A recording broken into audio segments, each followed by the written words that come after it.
Good morning, everyone. Who's excited to be at church this morning? Would you guys stand with me?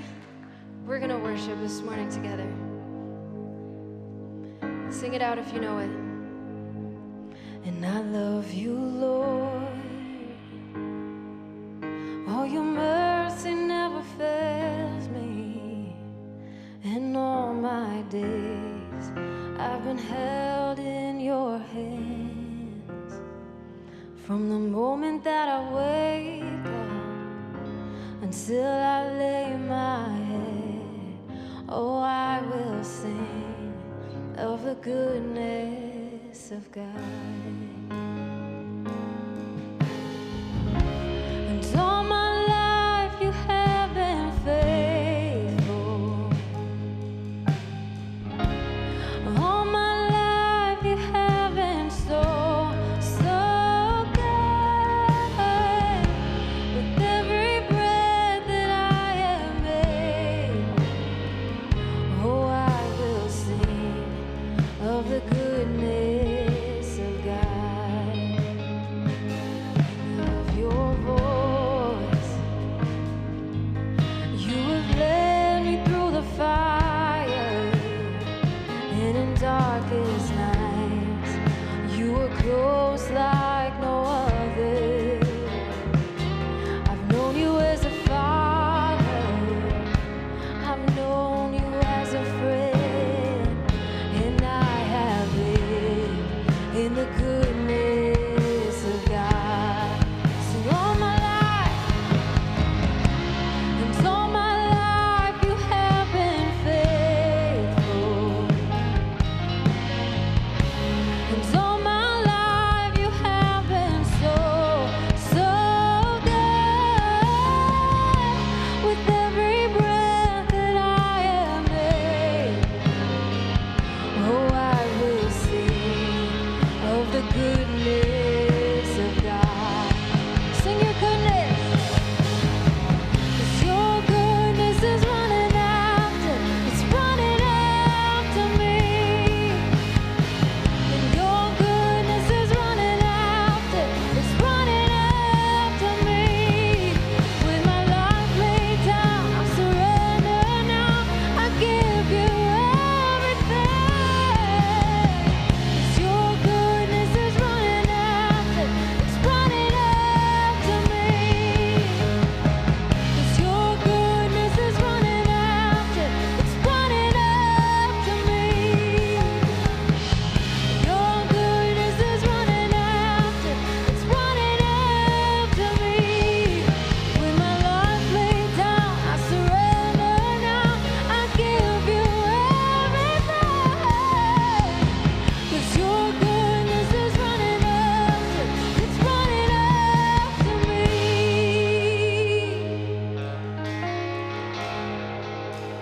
Sing all my life. And all my life you have been faithful.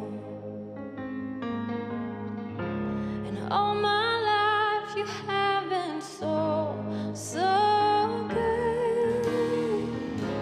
With every breath that I am able, oh, I will sing of the goodness of God.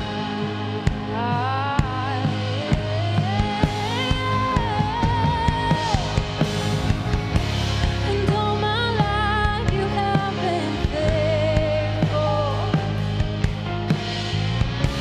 And all my life you have been so, so good. With every breath that I am able, oh, I will sing of the goodness of God.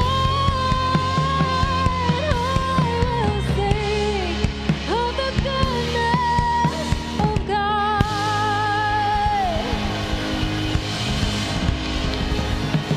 Well, good morning and welcome, whether you're joining us in person or online. Check out this video real quick.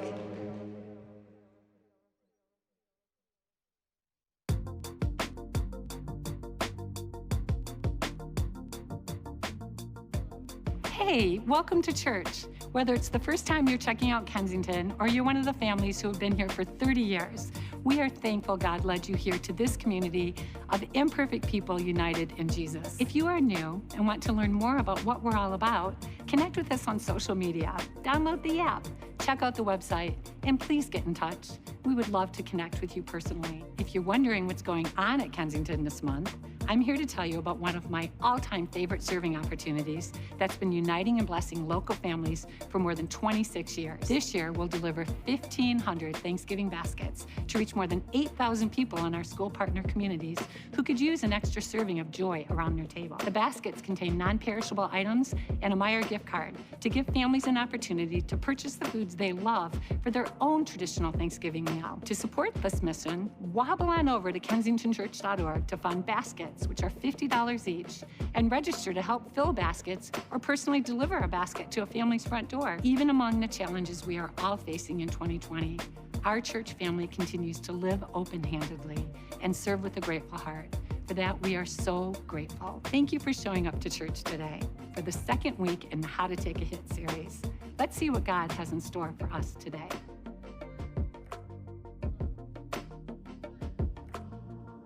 Good morning. Woo, I love that. Thank you, Tom Lowry. I heard that. How y'all doing?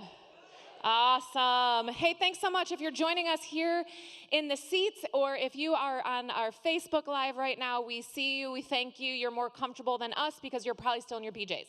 So good for you. Hey, welcome. My name is Jill Cascone. I'm the campus director here for this campus and just really want to warmly thank you for being here. We appreciate it. I know you. Hi, Deegans. All right. Welcome. That just lost track. See, look, it's Facebook Live right now. This is what happens when it's live service. All right, so we have something really special. If you are a part of Kensington, you know over the years, Thanksgiving baskets is a big deal for us. Because of COVID-19, it looks different this year. So instead of going to Owen Elementary in Pontiac, which is Clarkston campus's school partner, we are going to team up with our Orion campus staff and friends, and we're going to go ahead and deliver baskets from there. If you are not available on the day of delivery but are still feeling that you want to be a part of the movement, you can go ahead to there's a slide somewhere, Thanksgiving baskets, kensingtonchurch.org/Thanksgiving. And here's something really fun. So I love a good competition. Greg Ruby, who is the campus director up in our Traverse City campus, he texted me yesterday. He was like, hey, what if we did a fun little competition between our two campuses? And before I even knew exactly what the competition was, I was like, yeah, I'm all in. I love competition. Here's the thing. Whatever campus can get to 75 baskets first. And the loser has to wear a turkey hat in the next greeting. Please don't make me come up here with a turkey hat on my head. So I'm asking you very kindly to donate a basket. And then we'll make Greg Ruby up in Traverse City wear the turkey hat. All right, special morning this morning. A lot of you already know him, Drew Daniels. He's been with us before, dynamic speaker. Come on up, Drew. Please give him a warm, warm welcome. We're super excited to have Drew with us today. Thank you so much. Thank you, for Jill. being here this morning. Thankful to be here. We're happy to have you. Yeah. Go ahead and let us know what's the day today. Yeah, well, first, if you don't know who I am, I love being here at Clarkston, but I have been married for 4 years. I have a 6-month-old new son. He's adorable. Thank you. And this is not my natural hair color, in case you were confused. I knew you were, but I figured I'd clear that up. But no, really, today's... It's funny, when we were in prayer circle really quick, somebody said, I remember Drew when he had his man bun. Yeah, man. It's like I get bored of looks, and I'm just like, I need to spice things up. I was trying to gain wisdom, really, this time around. But I don't think I came, but either way. No, I'm thankful. Today's actually a really, I would say, heavy day. We're talking about darkness, and we're talking about what life is like in the pit in this series of How to Take a Hit. And so it's if you maybe find yourself in a season of struggle, I think today's for you. So I guess without further ado, I can go ahead and pray us and start us. Love it. Let's do it. Yeah, thank you. Heavenly Father, thanks so much just for your kindness and your goodness, God, that you are a God who sees us in the struggle, that you love us, and that in it we can find you, and that we don't have to run and hide from you, but rather we can approach you. So God, we thank you just for your kindness and your grace and your mercy. In your name we pray. Amen. Thank you, Drew. Thank you. You're welcome. Well, hey, again, I have to do this, but I know it's been a minute, but who in here is thankful that Michigan State beat Michigan? Go White. Go White. Some of you are like,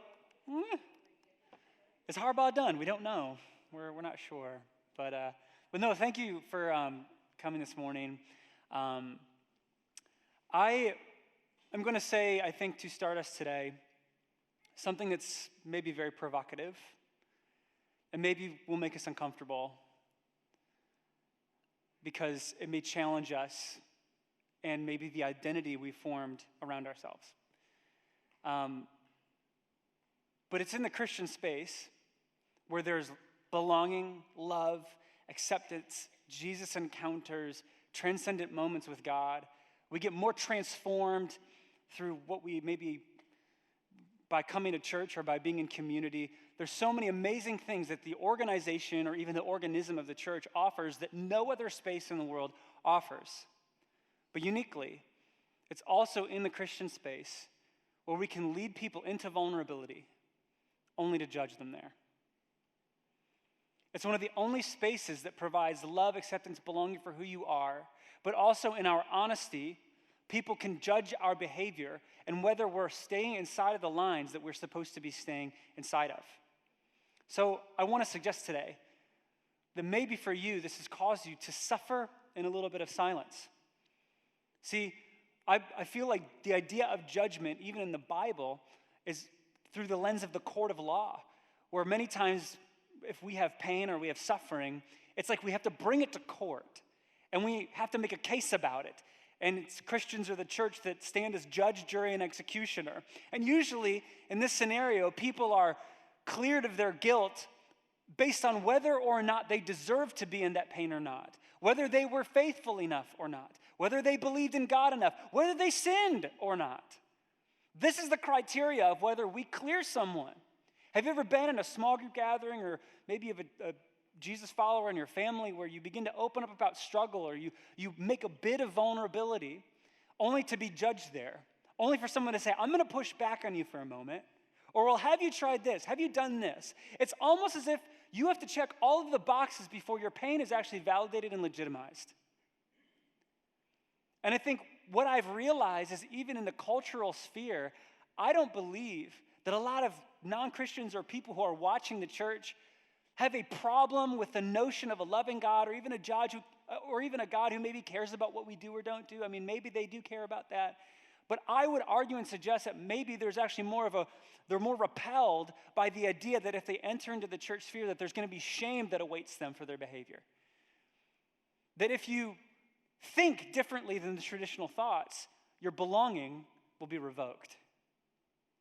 If you behave differently than how the Bible commands or teaches us, and you step outside those lines, your belonging is revoked.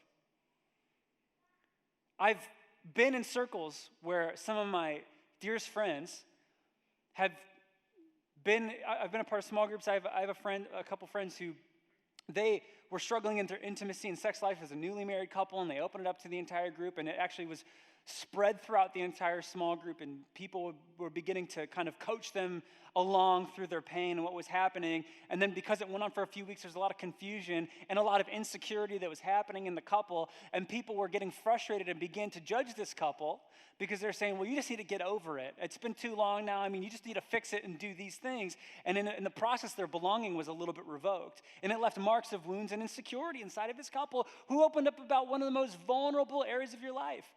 I've seen women who've been survivors, even victims of sexual abuse, where for them they're triggered by maybe the actions and behaviors of men because of the past. And instead of saying, I believe you, or it's not your fault, I've heard and seen people say, well, you just need to have maybe more maturity in how you approach it in the future, or you need to be on guard about the situation instead of choosing to comfort them or walk alongside of them.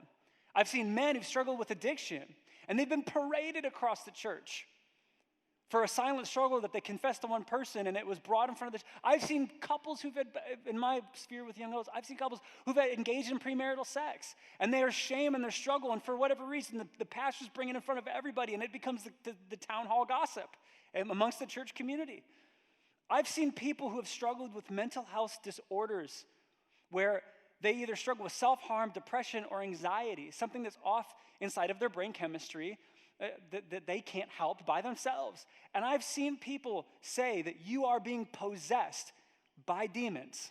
I'm not talking oppressed or influenced or even taunted. I'm talking possessed, like you are in control. They are in control of you. These people who are Jesus followers who have the Holy Spirit inside of them. And in the process, they're like telling them to pray over them, and it's creating all of this fear. I've seen people, or specifically, I've seen young women who show up to church, and older men will approach them and say, I don't feel comfortable with what you are wearing. And now young women have to feel sexualized and ashamed for their body or their presentation because, and not only this, kind of weirded out by the fact that an older man was sexualizing their body and wondering why that man can't control his thoughts instead of having to control their clothing. So what I'm saying is it's many times in the Christian space where there's all of this shame that's invited because of the behaviors and the belief sets that we carry. And I think what begins to happen is we suffer in the sense of silence. There's a quote that I love from a leader named Jen Hatmaker, and she says, agreement is the currency of belonging. The more that we can agree with those who see things the way that we do, the more we are able to belong. And there's a currency. So if I agree with everything, I have way more belonging in your eyes. In fact, she says it this way. When you are following the rules, when you are hitting all the marks, when you are staying inside the lines, you are rewarded. Your reward is you get to be a part of it. You get to belong. You get to stay centered. But belonging is also used as a punishment. And so when you step outside any of those lines, and when you question, when you push, when you challenge your belonging, is the first thing that's revoked. For me, when I was a younger guy, a young adult, I was very, I would say, dogmatic about following the rules. I was really into the fine print of faith. And I remember having an experience where, for me, I chose not to drink because, I wanted to be Romans 13, abiding by the laws of the land. I wanted to be faithful in God's eyes. And I had two friends who attended Kensington at the time. And, one day in Michigan State, they're in the bathroom, and one of my buddies comes out, and he's just like, yo, you'll never believe who's in there drinking right now. And I was so heated, I left, and I texted them on the way home on my bike. And I'm like, I'm so disappointed in you. And immediately, I just got a text back, and they're like, are you serious right now? And we'd set up a Skype call the next day, and I basically confronted them on their actions and then their behaviors and how they shouldn't be doing this. And they were sitting there like, I don't know. I guess I struggle with this. And my dad will offer me a glass of wine. And I'm sitting over here being like, this is the fine print. And you need to be abiding by this. And it actually, I lost their relationship, and I just refused to speak with them. And it was actually a year later when I actually encountered more of what I believed was the love of God and the grace and the compassion of God, where I actually called them back on the phone. And I was like, I am so sorry for the way that I approached that conversation with you. And I left voicemails. But I think, isn't that kind of maybe what you've even experienced? I mean, where's that experience and maybe in your life, or the people, or your family situations, or your Facebook warriors who are moral crusaders over things, where now you've had to feel shame based on their view? And that's what's so tricky is, of course, the Bible does talk so much about our lifestyle and beliefs, but why is our belonging revoked? Like when I view Jesus, he actually is willing to be identified as a friend of sinners. That's the label that God was willing to be taken. He didn't start with their behavior. Instead, he loved them regardless of their behavior. He was willing to minister to tax collectors and prostitutes, the people who would have labeled them on the outside. And for me, one of the verses that I think gives Christians a lot of comfort is one in 1 Corinthians 5 where it says, or Paul is talking, he's like, what business is it of mine to judge those who are outside of the church? He says, are you not to judge those inside the church? Right? Don't judge people on the outside, judge them on the inside. And for me, what I did was I weaponized that verse.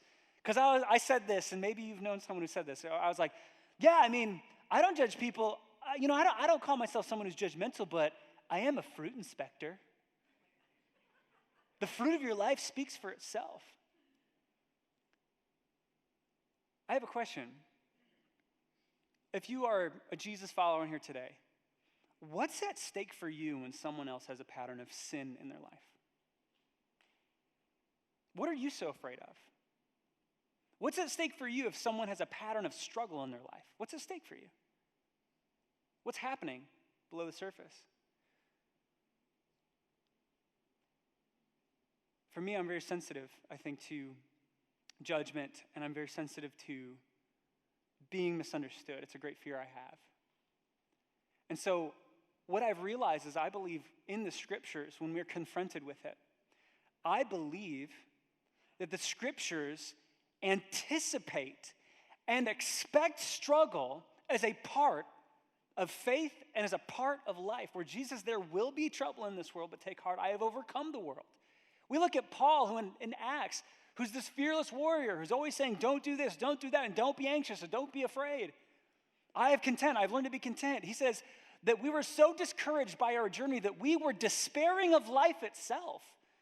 That there was this illusion to even wanting to end his own life over a situation. We look at Jesus in the Garden of Gethsemane, who had so much anxiety that he was sweating blood. We see Jeremiah, not Pastor Jeremiah, I don't see, but Jeremiah the prophet, he was called the weeping prophet. We have King David, who's writing emo songs in a cave like the 2000s.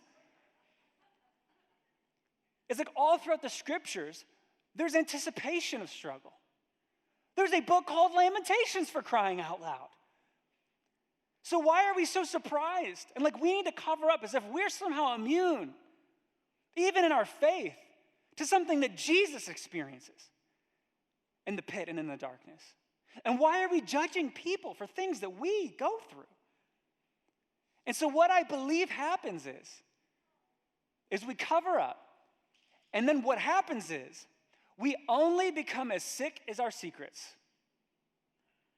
Then nobody can tell if we're unwell because we don't confess it out. See, if we have darkness or secrets inside, they have power over us. It's just a fact.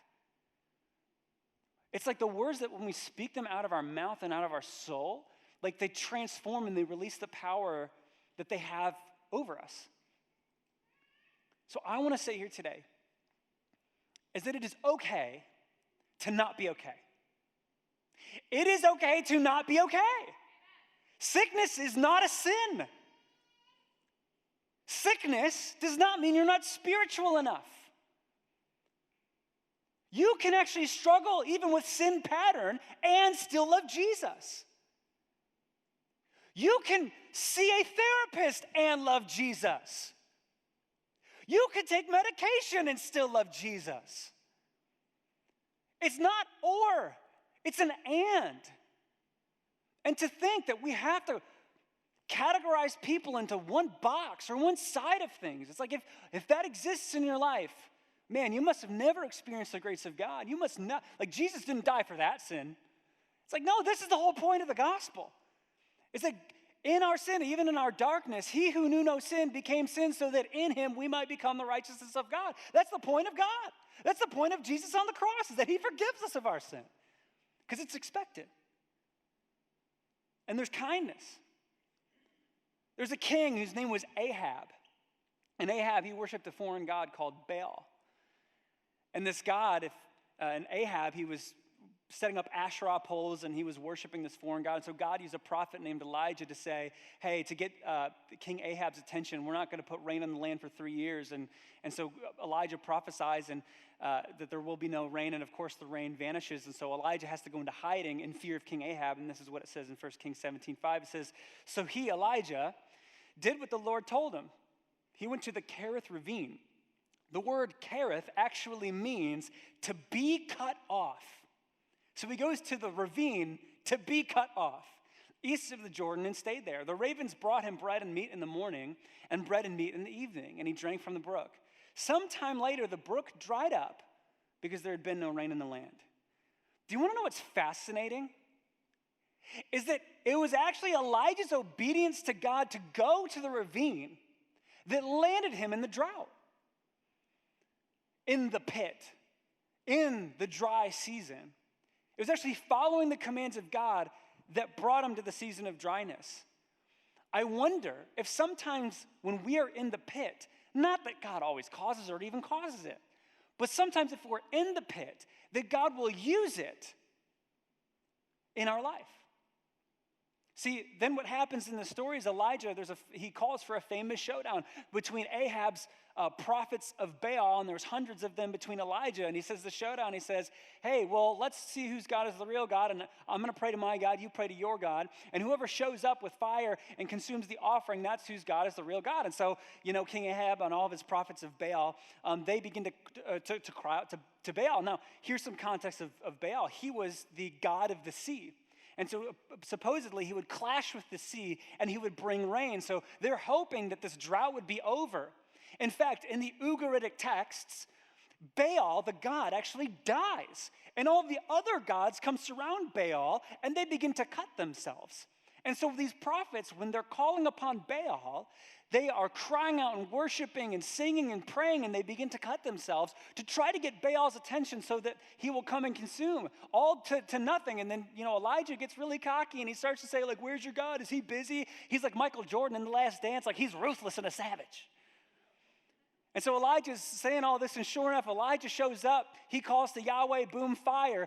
The prophets get terrified. They flee. Many of them get destroyed. And King Ahab is so mad, and his co-leader, Jezebel, are so mad that they're on a hunt for Elijah's life to repay him back what he did to their prophets.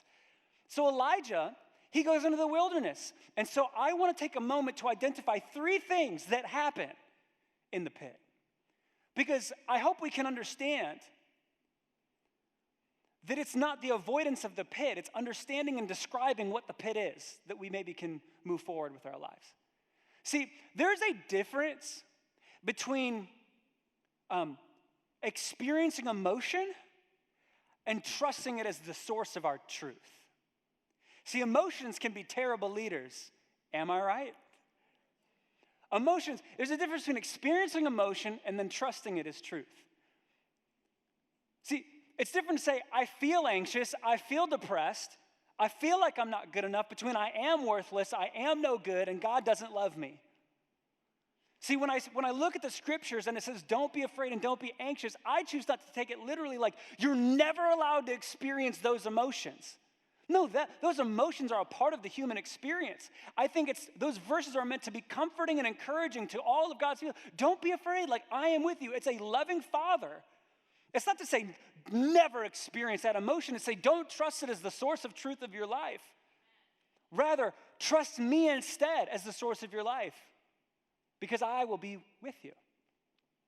So here are the 3 things that happen. And this is the scripture. It says, Elijah was afraid and fled for his life. He went to Beersheba, a town in Judah, and he left his servant there. Take notice of that. He left his servant there. He sat down under a solitary broom tree and prayed that he might die. I've had enough, Lord, he said. Take my life, for I am no better than my ancestors who have already died. The first observation is that even with great success, you can still be depressed. Elijah just got done doing a famous showdown where God worked out. And directly after this, he wants to end his life. See, having a God high is not the criteria for you never to feel depression and anxiety ever again. We need to normalize that we can have incredible experiences with God, that he can use us for his glory. We can talk to that person and have their life transformed, and we can normalize that we might feel unchanged. We might feel unloved. We might feel stuck. That's normal. In fact, I believe the enemy would love that for us to be in that position. And so, friend, you can usher in the supernatural activity of God just like Elijah and still leave feeling depressed. In fact, for me, one of the most crazy moments was the first time I ever was invited to speak in a platform at Kensington, and the moment shame met me was at the bottom of the stairs. The most shame I've felt in ministry because I did not feel worthy based on the actions and behaviors I had led previously up to that point. Yeah, maybe God uses you in a powerful way. Yeah, maybe you encounter him and you're in a hot streak with God. It doesn't make us immune, and we can normalize the fact that God is not only on the mountain, but he's also in the valley. Number 2, if you remember, Elijah left his servant to then go into the wilderness. See, depression happens when we are idle and in isolation. He left his servant, and then he goes and sits down under a broom tree, and he sits there idle. I wonder how many of us, in our worst seasons, isolate and then don't fill our time with purpose. For some of us, a small group may not be a luxury, but a necessity. That some of us cannot afford having disconnection in this season of coronavirus. See, it does say in the book of James that our confession actually heals our body. And when nobody knows what's going on with our life, nobody can really love you fully. They only love the you that you present to them because that's all they know. See, our secrets and our darkness and our struggle need to be loved all the same. I would argue that's where your healing may come from, is actually having the darkness able to be loved and accepted. And then finally, Elijah, he's lamenting and he's saying, I'm depressed and take my life because I'm as good as dead. See, Elijah believed he was going to die either way. Either it was at his own hands or it was at the hands of Jezebel. So what was he so afraid of? I mean, he knew he was going to die. Here's what I realized, and this is true of depression. Depression makes being in control of death feel better than having no control over life. Many people who really struggle with having thoughts of self-harm or of ending their life, oftentimes they talk about just wanting the pain to stop. It's not so much that they want death, they just want what's happening and they're experiencing to be over. And for some of us, it's easy to judge those who are in pain because we think, oh man, you just need thicker skin. When the reality is that depression is a learned helplessness where you don't feel in control over your own life. You don't feel like you have agency. And so the only control you have is to feel like the pain can be over. See, I believe that we need to normalize the truth that we live in an isolating world where it is harder to have connection. It's harder to be known. It's harder to have vulnerability because we are far more aware of how everyone will disagree with us. You know, and I think in the past, it's like we all were face-to-face interaction and we didn't know who stood where. Now I know who stands where because they post about it. And so if I open up, I know what they're going to say, so I might as well not even test the waters. I believe that we have a responsibility inside of the church to walk alongside and love and to normalize the pit. I don't believe it's about the avoidance of the pit. I believe that's to be expected. Rather, I believe it's instead to walk with God inside of the pit. See, an angel visits Elijah, and what's fascinating is the angel doesn't come to Elijah and says, stop crying, get over it. Are you serious? Look what God just did. Are you serious that he's not going to provide for you? Well, a little baby. Instead, the angel says this. It says, then he, Elijah, laid down, slept under the broom tree. But as he was sleeping, an angel touched him and said, get up and eat. And he looked around, and beside his head was some bread baked on hot stones and a jar of water. So he ate and drank and laid down again. Then the angel of the Lord came again and touched him and said, get up and eat some more, or the journey ahead will be too much for you. Do you realize that it's biblical to take a nap? Dude, that's what every mom in the house. Do you realize it's biblical to eat some food? It is biblical to take care of your physical body. It's okay to rest and get rest for your soul. In fact, he got up and ate and went back to bed. You might be in a season where it's okay to not be okay. And maybe you just need to stay that way. Even if it's just for a short time. But beware. You only have two choices at the end of it. to stay down or to get up. Because as the angel says, there's a long journey in front of you. There's always a long journey in front of us, and we only really at the end of the day have two choices. It's to stay down or to get up. And friend, I invite you to get up. Now I want to pause and just for a moment, because I do think the season of coronavirus is extremely lonely, and it's even more devastating because of the economic hardship that's happening. It's devastating because of the normal life that we aren't having. And so we're pausing even for a moment just to notice or make mention of our offering. We have touchless buckets that you can drop it into because we're doing the touchless thing, or you can give online in a few different ways. You can text the word Kensington to 77977. My wife and I, we actually give online. It just is recurring. But I want to say this, is that sometimes we need to do all that we can do before we ask God what he can do. Just like in our depression, it's like we need to eat, sleep, rest. We need to do what we can do before we ask what he can do. And even for you, if you're in a place of financial hardship, giving is for some of us, we can't give in this season. Others of us, maybe it's a sign and a reminder of us that we can trust God, and this is something we can do before we ask what he can do.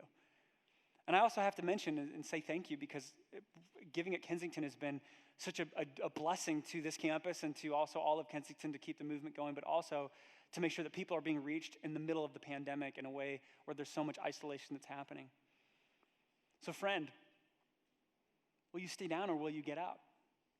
See, Elijah, his story is that he has a long journey. He travels miles to get to Mount Sinai, where Moses was given the 10 Commandments by God, and he meets God. And what does he expect? He's at Mount Sinai. He thinks God's going to be found in the earthquake and in the fire and in the wind and the tornadoes. And of course, there's all those signs that happen. There's fire, wind, earthquake, tornadoes, and then finally God is found in the whisper. You see, friend, many times, it's not getting out of the pit that we're going to find God. It's actually in it that he connects to us in a way that isn't extravagant. Some of us are anticipating that God is going to show up extravagantly when maybe it's actually more in the silence. Maybe it's in the quiet. Maybe it's in the reflection. Maybe it's in the contemplation. Is it Elijah? He even says, and this is so hard because we all do this, he says, God, I am the only one left. He says, all of the prophets have killed me and I'm the only one who remains. And he says, no, well, that's not really true. There are others. There's I've reserved this pocket of prophets, so you're not alone. And I believe that that's what God's always trying to say to us, is that you are not alone. I don't know who you are in here today. Some of us really are struggling to believe that anyone could possibly understand the shame that we're going through because your story is unique. And here's what I would say. You might be right. And here's what I'd also say. No one has lived in your story. No one has experienced your testimony. Nobody has experienced your grief, your loss, your betrayal. But there are other people who can relate to the feeling. They may not know the details. They may not have the situation. But if you don't tell, no one will know if you're unwell. And in the process, there might be healing that comes to your body, even if people will never understand. There'll be connection that happens. You see, I believe that even with Elijah, there's always a decision to get up. But it's Jesus' ability to redeem us that is greater than our ability to run from him. There is more power offered in the cross of Christ. There is more power offered in the goodness of God. There is more power offered in the love of God than there is in our ability to escape it. But we have to get up. And maybe you need to stay in a season. But at the end of the day, if you take your pain to court, Jesus is your defendant. And Jesus will serve your sentence. Who can condemn you? Who can even bring a charge against you? Because guess what? I can't promise that people in your life are going to show up and offer connection. They may judge you. But you don't have to be afraid of being misunderstood because Jesus is your defendant. He is your advocate. Who can even bring a charge against you? So I want to close by saying this, is that some of us, we're in this question of why God would allow us to experience what we have. And I want to offer, what if God wanted to heal you, not so that he could use you, but so that he could love you?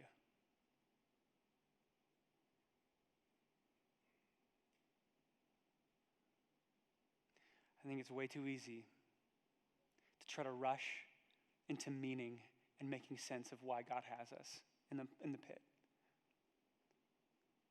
But what if he didn't want to use your story? And what if, because you might even feel like I have in my life, where it's like, this wasn't worth it. If you were going to use this experience in this season wasn't worth it. But I would offer, what if it happened?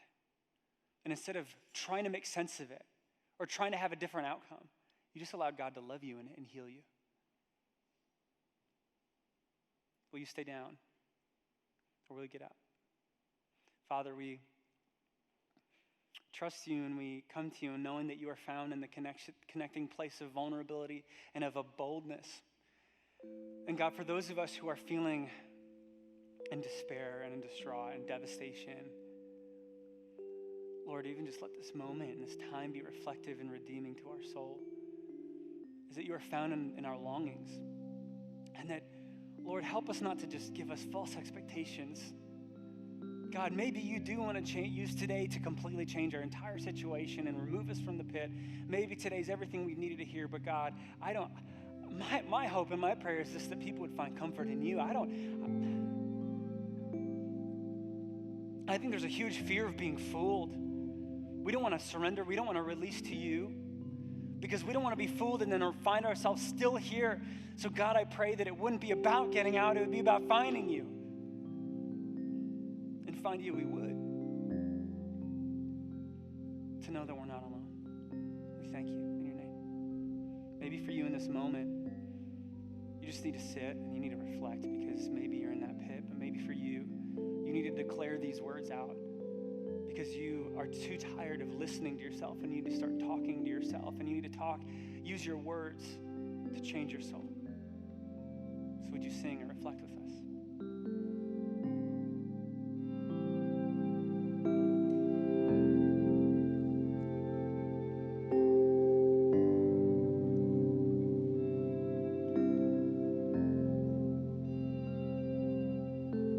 Take this fainted heart, take these tainted hands, wash me in your love, come like grace again. And even when my strength seems lost, I'll praise you. Even when I have no song, I'll praise you.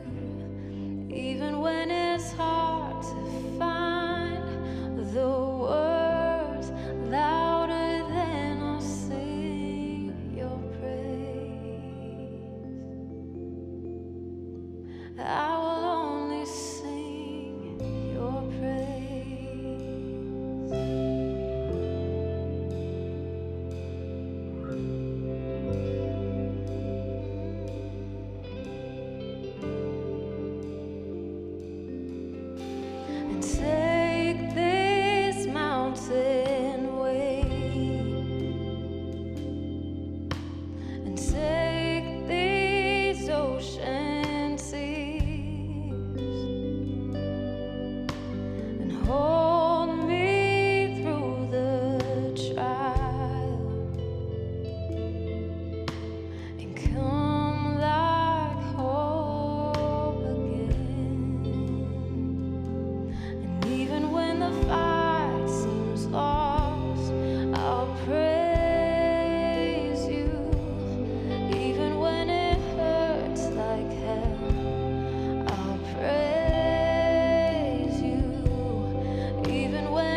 love that because it's like your pain, it needs oxygen, it needs to breathe. And I think it's okay to, against all logic and against all understanding, choose to praise God in the middle of it. I don't think we have to be joyful. We don't have to be soft in our heart. We can be hard-hearted and choose in some way to find Him where we are. We don't have to confess our way into connection. Sometimes we do if we feel like that's disrupting intimacy, but rather I believe it's like we are allowed to praise in hurt. We're allowed to find Him in hurt. And today as you leave, I hope that you can do that. Genuinely, I hope you can do that. I don't want shame to be in the place of God. I don't want shame to be in the place of you feeling disqualified from God's love or connection. I think there's this fear of like, if I don't behave perfectly, I am going to lose and have my belonging with God revoked. I'm going to have he's going to revoke His love. He's going to revoke His connection when the truth is like, He defeated shame. He knows your stuff. He knows your struggle. He knows your hangups. He knows your habits. He knows your intellectual hardship. He knows. So don't run and choose to find Him in it. Thank you so much for coming out this morning. We're going to be back in How to Take a Hit week 3 next week. And hopefully maybe you are feeling some competition and bringing those Thanksgiving baskets to stick it to Traverse City. I do believe, Jill, we have prayer. Is that true? We do have prayer. Is it down front? So there's going to be prayer in the lobby. I mean it. If you need prayer, don't miss it. Gosh, I know it's scary and I know it's intimidating, but for you, this might be a breakthrough moment to go and receive prayer. I'm not just saying it. I'm telling you, for you might feel terrified or like this isn't your moment, or you're gonna leave the auditorium and there's gonna be bright lights and your mood's gonna change. That doesn't remove pain. You feeling different walking out of this room isn't gonna change the deep well of hurt. Is anybody with me here? So, thank you. So for you, if you do need prayer, please go talk to someone, pray with them about what's going on. I really believe you might find God even in just talking about it. Thank you so much. We'll see you next week. Take care.